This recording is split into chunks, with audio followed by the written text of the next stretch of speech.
Hi, my name's Elliot, welcome back, and this is course 3 in the CityEngine for Planners track. Again, I strongly recommend you view these in order to get a better understanding of the CityEngine workflows.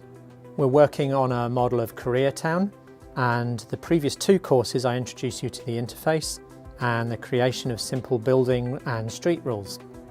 In this course, we're looking at bringing in geospatial data.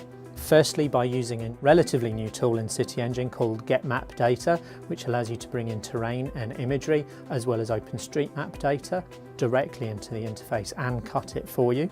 This is great at the start of a project where you might have limited amounts of data of an area, but always check on OpenStreetMap and on ArcGIS Online to have a look at the quality of the imagery and the terrain.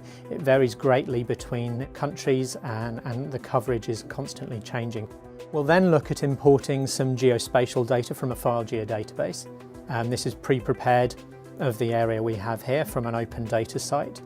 And then we're looking at the editing tools, the 3D editing tools that will enable us to create custom shapes. It's similar to what you can do in SketchUp, although limited functionality. Then we will look at the exporting and the CityEngine web scene again.